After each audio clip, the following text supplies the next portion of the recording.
राधे राधे। श्री कृष्ण कथा का लीला पुरुषोत्तम भगवान श्री कृष्ण का अवतरण प्रसंग आगे बढ़ाते हुए। व्यर्थ ही दूसरे शरीर की तैयारी में जुट जाता है जिसकी आवश्यकता नहीं रहती। ऐसी इच्छाएं तथा मानसिक कल्पनाएं विभिन्न प्रकार के शरीर के कारण है। भौतिक प्रकृति का आच्छादक प्रभाव इतना प्रबल होता है कि जीव को जैसा भी शरीर मिलता है वह उसी में प्रसन्न रहता है और अत्यंत प्रसन्नता पूर्वक उस शरीर से अपनी पहचान करने लगता है। अतः मेरी प्रार्थना है कि तुम अपने मन तथा शरीर के आदेशों से अभिभूत न हो। इस तरह वसुदेव ने कंस से प्रार्थना की कि वह अपनी नवविवाहिता बहन से द्वेष न करे। किसी को दूसरे से द्वेष नहीं करना चाहिए, क्योंकि द्वेष ही इस लोक में तथा परलोक में जब वह यमराज मृत्यु के पश्चात दंड देने वाला राजा के समक्ष होगा वह का कारण बनता है। वसुदेव ने देवकी की ओर से कंस के अनुनय विनय की, वह उसकी छोटी बहन है। वसुदेव ने देवकी की ओर से कंस से अनुनय विनय की कि वह उसकी छोटी बहन है। उन्होंने विवाह की शुभ घड़ी का स्मरण कराकर भी अनुरोध किया। छोटी बहन या भाई की रक्षा अपनी संतान की तरह ही की जानी चाहिए। वसुदेव ने तर्क किया, कुल मिलाकर स्थिति अत्यंत गंभीर है कि यदि तुम उसे मारते हो तो इससे तुम्हारे यश की हानि होगी। इस प्रकार वसुदेव ने स्वउपदेश द्वारा तथा दार्शनिक तर्क वितर्क द्वारा कंस को शांत करने का प्रयास किया, किंतु वह शांत नहीं हुआ, क्योंकि उसकी संगति असुरों से थी। अपनी आसुरी संगति के कारण राजसी उच्च कुल में जन्म लेकर भी वह असुर बना रहा। असुर कभी किसी सह उपदेश की परवाह नहीं करता। वह प्रतिबद्ध चोर की तरह होता है।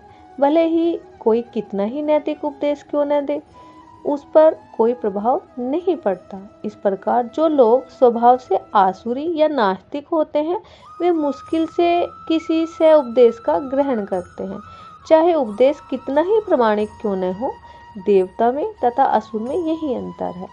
जो लोग से उपदेश ग्रहण करके उसके अनुसार जीवन बिताने का प्रयास करते हैं वे देवता कहलाते हैं, और जो ऐसे सदुपदेश को ग्रहण करने में अक्षम होते हैं वो असुर कहलाते हैं।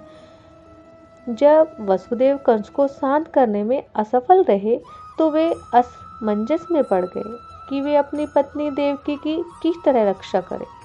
संकट आसन होने पर बुद्धिमान व्यक्ति को चाहिए कि यथासंभव इस संकटमय स्थिति से बचने का प्रयास करे, किंतु यदि सारी बुद्धि लगाने पर भी वह विकट स्थिति को टालने में असफल रहे तो यह उसका दोष नहीं है।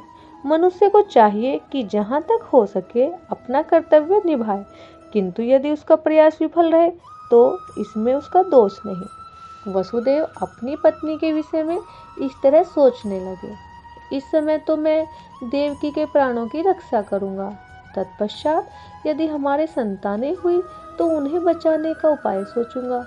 उन्होंने आगे सोचा, यदि भविष्य में मेरे कोई संतान होती है जो कंस को मार सके जैसा कि कंस सोचता है, तो देवकी तथा वह संतान दोनों ही बच जाएंगे, क्योंकि विधि का विधान अचिंत्य है। किंतु इस समय तो किसी तरह मुझे देवकी के प्राणों की रक्षा करनी ही है। इसका कोई भरोसा नहीं कि जीव किस तरह किसी विशेष प्रकार के शरीर से संपर्क करे। ठीक वैसे ही जैसे कि दहकती अग्नि का कोई भरोसा नहीं कि जंगल में वह किस प्रकार एक विशेष प्रकार के काष्ठ के संपर्क में आती है। जब जंगल में अग्नि लगती है तो यह देखा जाता है कि दहकती अग्नि वायु के प्रभाव से एक वृक्ष को फैलाकर दूसरे को चपेट में ले लेती है।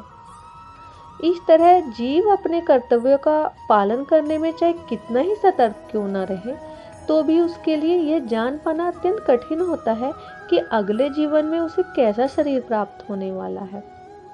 महाराज भरत आत्म साक्षात्कार संबंधी अपना कर्तव्य अत्यंत श्रद्धा पूर्वक निभा रहे थे, किंतु संयोगवश उन्हें एक मृग के प्रति क्षणिक अनुराग उत्पन्न हो गया, जिससे उन्हें अगले जन्म में मृग का शरीर धारण करना पड़ा। ये प्रसंग यहीं विराम करते हैं, शेष भाग आगे। राधे राधे।